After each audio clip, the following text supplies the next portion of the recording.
On the podcast, Winston Peters sends a challenge to Labor and rules them out as long as Chris Hipkins remains leader. And Chris Hipkins responds in a most unconvincing way. So I'll break this down and tell you what it really means in a hint. It's a right royal shitstorm for Hipkins. Also, he's applied for 103 jobs and got nothing. This is the hard end of the job market. Do recruiters need to treat people better and more humanely and get back to them?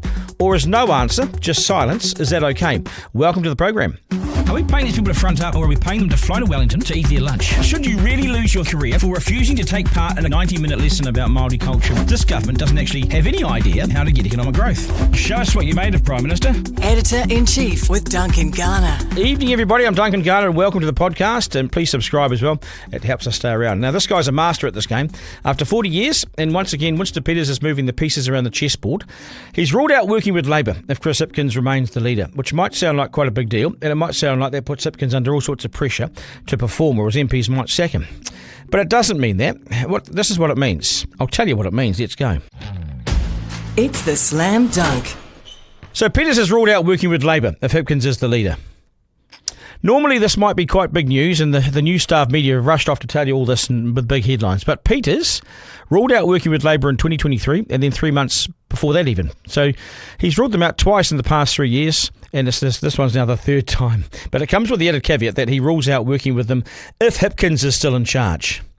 Winston isn't, and was never going to work with Labor. Simple as that. This only confirms it once more. Still, it's forced Hipkins to respond, and not that convincingly. I think, frankly, New Zealanders have had enough of being held to ransom by Winston Peters and David Seymour. I think they want to get back to the idea that the government's there to serve people rather than serve themselves, which, Winston Peters, frankly, is a master at. The thing is, Peters was never going to work with Labor. All it does is show us the two blocks on offer. Have a look at this. One of them is a vote for Peters, ACT, and a national-led government under Christopher Luxon. But pushed to rule out Peters, Hipkins was weak. Asked if Peters was racist, Hipkins was really weak. Here's Hipkins' problem. When the public's crying out for its politicians to stand for something, Hipkins has fallen into the trap of standing for virtually not much at all. It's a death spiral when this sort of thing happens. So are you willing then to rule him out? I mean, he's already said no to you, so surely there's no harm now in you saying, you know what, Winnie? Well, I did that before the last election, and I said that I think it's highly unlikely that's going to change before the next election. I know, but they're highly unlikely is not, is it? Well, I said we'll set it out before the... But you said he's a tobacco lobbyist. You said that he's basically racist. He's a pale version of Donald Trump, and he's ruled you out. Why? Well, that's quite a good summary, actually. I think that's not too bad at all. But look, the reality here is I think, New Zealanders have had enough of the country being held to ransom by Winston Peters. So put us out of our misery. So it's pretty clear now. If you vote for Winston Peters, you're voting for Christopher Luxon, David Seymour and Winston Peters to continue to run their coalition of chaos. You're saying definitively you will not work with Winston Peters either. I'm saying exactly the same thing that I've been saying Come all along. on. Look, I mean, we'll set that out before the election because, I'm not going to get into the specifics of individual parties. Yeah, but you said we'll get asked about that because then you'll ask me about other parties. Is he I'm not in a position to do that. Is he racist or not? No, I just think Winston Peters has got such backwards views on a whole lot of things. But you'd still he's work more with him. interested in a culture war than he is in actually leading the country forward. But you'd still work with him. Look, I've said it's highly unlikely our position on that's going to change. The funny thing... Oh dear. No. That's... No. Hipkins was given the chance to be a big boy there. Instead, he minced around and gave himself all sorts of outs. He comes across as gutless, wimpy, and afraid to offend anyone. So far, it's Peters 1 and Hipkins 0 in this battle today. But here's the bit that Peters wants rammed home. A vote for Labor is a vote for this. You get the delusional high-spending Greens and the mad separatist into Te Pāti Māori. And that's a problem for Hipkins. Big problem. The Greens' economic credibility was shredded in its recent budget release, and Te Pāti Māori are about as popular as a new COVID outbreak. And here's Hipkins' real issue. The Greens look loopy, irresponsible and flaky in their latest budget release. Well, what would be the price of a Te Pāti Māori party and coalition? Would they play by the rules? Or would they lose their shit and hold the country to ransom? And do it all via TikTok? They are the biggest noose around the neck for Hipkins. They're the biggest problem for Hipkins and returning Labor to power. On the Greens, he was nowhere near strong enough. Okay, what about the Greens? What about the 88 billion in new taxes? Oh, look, some of them, not all of them. I think the Greens' overall package is unrealistic. I think they're trying to do too much too quickly, and I don't think that New Zealand basically could cope with that level of upheaval. So I think it is unrealistic trying to do all of that all at once. Unrealistic? What? It's deluded, Chris. and it would bankrupt us and send everyone fleeing for Australia. Laugh at it, Chris. It's a joke. Your mild approach is making us pull our hair out on this. Hipkins needs to and needed to take a much stronger stance on this with the Greens and with Te Pāti Māori. It would make him look much stronger, and in short, Te Pāti Māori should have ruled them out. He needed to rule out Te Pāti Māori. Anything less is not good enough for middle New Zealand. The other ones that are going to end up voting for Labour, he needed to look like the boss, but instead he looks like a wuss. That he can't and won't renders him weak and pointless, and looks like Te Pāti Māori are pulling the strings. Hipkins too meek, too mild, too pussy to put them in their place. Too desperate to be in power, so he tolerates their outrageous separatist rule-breaking antics and nonsense. Chris, here's a message from me. It looks weak. It looks like they have their hand up your back. Labour doesn't even believe in the 21-day ban for Te Pāti Māori's co-leaders. They want a 24-hour ban only. Sorry, Chris, that looks like nonsense, and it shows how desperate you are to keep them on side. Do you really support their behaviour? Is this your position, or is it Willie Jackson's? And it's what Willie Jackson told you you must do. By Peters putting today's caveat in of Hipkins, it just drives home the message that they still have the old COVID minister in charge, and that's also a problem. Imagine if Labour moved to replace Hipkins, just to keep Winston interested. There's no guarantee from Winston that he'd work with Labour as a result. So it's all a bit unsettling for Labour. This has been done with the intention of stirring things up, and he's done it. So once again, we highlight the impossible for Hipkins, which is the situation I've outlined. How can Hipkins win the popular vote when, as the Minister of COVID, he told us we were front of the queue for the vaccine when we were nowhere near it? It's hard to forget, isn't it? How could Labour possibly think that we've forgotten? Peters was never going to work with Labour, because it's likely that when he campaigns again, he'll be campaigning to have a greater influence in a national-led government. Hell, given the way Luxton's performing, Peters might try and become the biggest party and therefore take the Prime Minister's role. Don't ever rule it out. Don't ever think that Winston's not thinking about that situation. But what Peters' statements have done today is remind us just what's on offer next election. And if Hipkins is going to make, well, if he's going to make it, he'll have to rely on Chloe Swarbrick, Marama Davidson, Debbie Naliwapaka and Arawari Waititi. Just when you thought this current lot weren't flash, what on earth would the centre-left government look like? Well, here it is. And what would Māori get? Who would have the backs of ordinary old hard-working Kiwis? What new higher taxes would be introduced? Which ones wouldn't? Capital gains, wealth tax, income tax, inheritance tax, land tax, farmers tax, cow tax, car tax. Social welfare is okay, pension okay. How do we earn our money? Unemployment up or down? Higher interest rates, higher spending, activists in the cabinet controlling the levers and the money. That's why Peters threw a hand grenade out this morning, to see how it would play out, to see what happened. He knew how this would play out. Hipkins reacted not very well, and the rest is history. Peters 2, Hipkins 0. Editor-in-Chief with Duncan Garner. Okay, Simon Dodd has applied for 103 jobs and has had no such luck as landing one. He's in Wellington and he's been pushed around the block, really. Recruiters have left him hanging, dangling, promising to get back to him or haven't, or taken their time or never got back to him at all. It's a bit frustrating. It's also a lesson that right now we're in really tough times and hundreds of people are going for the same job. In Auckland, there's some suggestion that 1,200 people recently went for a receptionist, a front of staff, front of desk job recently. And in Wellington, you can imagine the pressure's the same because there's so many job layoffs in Wellington. Should recruiters have to be polite and get back to you, or is no answer okay? Simon, 103 jobs deep, 103 certainly job interviews or applications deep. He joins us now. Simon, g'day, nice to have you on. Thank you. Hey, so it's been a battle, eh? I mean, you're not the only one trying to find a job these days and hear back from people about it. How many jobs have you applied for? 103 since last September 2024. Does it get you down? What do they say to you? To be honest, most you're getting generic thank you, no thank yous. Some, pretty much quite a few, are saying we have more experienced candidates. I think the market is very competitive at present, and unfortunately there seems to be a lack of opportunities. Yeah, that's what recruiters have told me the same thing, Simon, that there are sometimes, and you're in Wellington as well, aren't you? So there'll be hundreds and hundreds and hundreds of people going for the one job. In Auckland, there's up to 1,200 people going for a job. I know that's not going to make you feel any better, but that's what you're up against. So it's not unusual not to get jobs, but man, when you'd had more than 100, you'd start to think, is this me or what's going on here?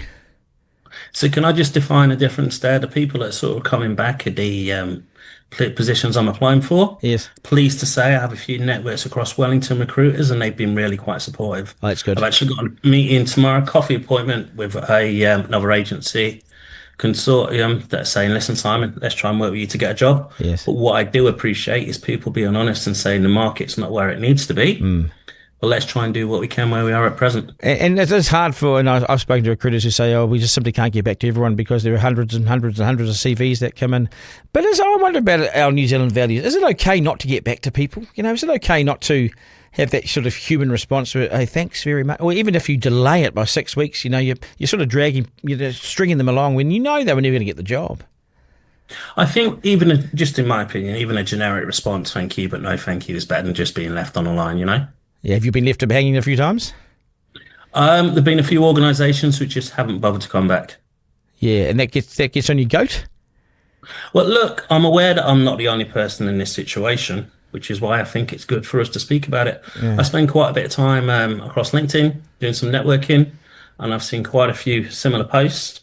I'm fortunate I've got a good group of people around me, but unfortunately some of which are in the same position and they're finding exactly the same situation. Yeah. Where they're sort of applying for positions, they're being waiting for weeks, and nothing's really coming back. And so when do you get hold of people that don't get back to you and say, hey, where are we at, and how do they treat you?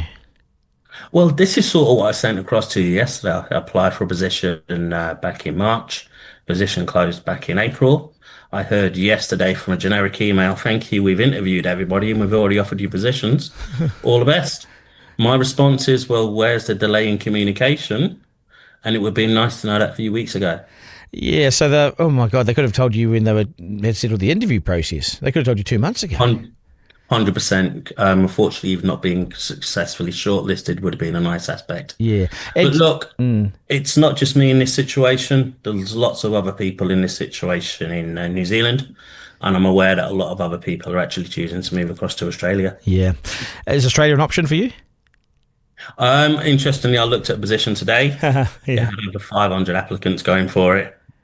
So it's, from what I understand, the Australian market isn't as buoyant as we would like it to be either. Yeah, no, but it's always been a good safety valve for us Kiwis. We can head over there. It's always we talk about this brain drain, but it's actually a good thing too because we have this safety valve.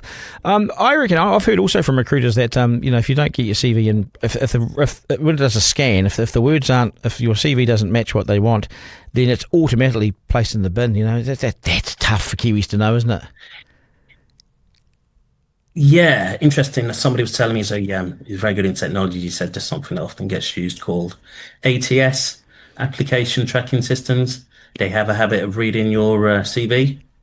And if you don't have all the keywords in your CV, you won't be put forward to a recruiter. So a human's not even seeing this CV. I mean, to be honest, at the same time, though, I do understand that for somebody who's an in-house recruiter, they've got to go through 150 applications. Yeah. That's going to take time. But I think it's still important to have that element of communication. Yeah. Look, I work as a project manager. One of the things that good project managers do is they ensure that they communicate with the stakeholders. Yes. Yeah, and you do. But it's just not, it's always not this. I mean, best practice is, of course, best practice, but we don't always follow this in recruitment. Is it acceptable for people not to, recruiters not to get back to people who've gone to the effort of applying? In my opinion, I wouldn't say so. I'd say most people would agree. What would you advise on that? Oh, I would say get back to them. At least they acknowledge that they've put in the CV. They're not going to be welcome, or they haven't been successful. I mean, there's all sorts of technology, AI in return, where you can say, right, here are the people unsuccessful. Send them a letter, please. It can be done. How hard is that? It's a bit of politeness, isn't it? I think that's common courtesy, in my opinion, but that's the sort of generic thank you, no thank you responses that a lot of people are getting. Yeah. How frustrating has it been for you? Have you wanted to tear your hair out or thump the desk? Yeah. Not so much, because I'm aware that there are other people in the same position.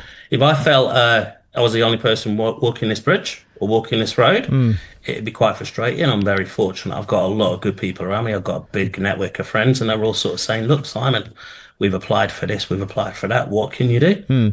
The situation is literally out of one hand. Yeah. It's a matter of just trying to go one day at a time, keep positive, have a routine, keep a track of what you're doing. What I've been able to do is turn it into an opportunity to actually upskill. Yeah. One of the things I've been studying since January, I'm getting ready to take an exam, is a PMP, Project Management Professional. Oh, good.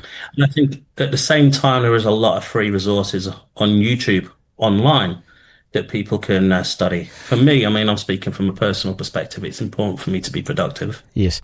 What would be your advice to people who are without work and they're going for work? What should be their expectations? What should they be alert for? What should they look out for? And, be prepared to be disappointed, I suppose, is also advice. But how should they cope? Look, my coping mechanism, I'm communicating with people. I'm networking with people. I've got good friends around me. I'm communicating with a lot of recruiters. I'm applying for a lot of jobs. I'm keeping a track on a lot of jobs.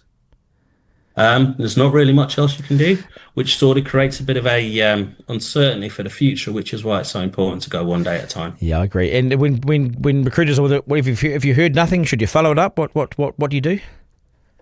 I do. I'm a project manager. I'm used to chasing up deadlines. Yeah. Yeah, that's the best. But always be polite, right?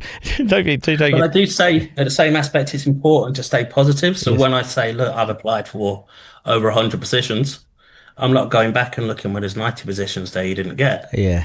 I'm looking at the 6 or 7 applications I still have outstanding that might come through, with the hope that obviously the economy will pick up. Well, let's hope so. How's your what's your best advice around the mental health? They talk about resilience and mental health, but shit, if I'd been turned away from 100 odd jobs, I'd be like, start to bite a little bit, and no one should ever take it personally, but because there's hundreds and if not thousands of people in the situation, but it must you probably question yourself, do you? Look, personally, I bring it back to the day. I bring it back to the day and go, what do I actually have to worry about today? If I forecast and go, where am I going to be in 6 months' time if I don't find a job? That's not good for me. But then I'm fortunate myself. I do a lot of exercise, regularly go to the gym. I'm based 2 minutes away from Oriental. Yeah. Already today, I've caught up with a couple of friends, gone for a walk. It's about trying to be present in the moment. Yeah, I agree. That's really good advice. Staying active, staying in the market, it's just staying level-headed as well. You don't want to go to a spiral. I mean, one of the things I've been doing myself is just trying to build up my own personal brand on LinkedIn. A little bit of content creation. This is what's going on for me. This is my hints. These are my tips. I've also recently gone and launched a project management on demand business called Proactive Project Services. Yes. If there's a problem, how do you try and fix the problem? Yeah. What is the best position you can try and pivot? Yeah. I'm going to leave it there, Simon. It's such good advice. It's in a nutshell. It's down the barrel. I think you've done really well, and good luck. If there is anyone out there looking for a project manager, then you can contact Simon. Come through us, and we'll pass it on. So there's some advice anyway. Good man. Okay. Thanks, Duncan. Cheers, Simon. Ta-da. Take care. Keep in touch. Let us know when you get a job. Editor-in-Chief with Duncan Garner. Okay, that is us. Thank you for your feedback and your support. Get in touch with our social media, Duncan Garner Podcast on TikTok, Instagram. Flick us an email, duncan@rover.nz. To my team, where is Isaac? Well, he's the washing machine outside the door is getting fixed and there's a whole lot of noise, so you can wave, but can't hear us because the washing machine. Why can't we change the landing? It's meant to be silent. Anyway, thank you, Isaac. We'll do it tomorrow. Remember, life's no dress rehearsal. No curtain raiser. This is it. We live in one of the best places on earth. So get out, keep applying for those jobs and enjoy it. And have a great rest of the day. Take care, New Zealand. Ta-da. Editor-in-Chief with Duncan Garner.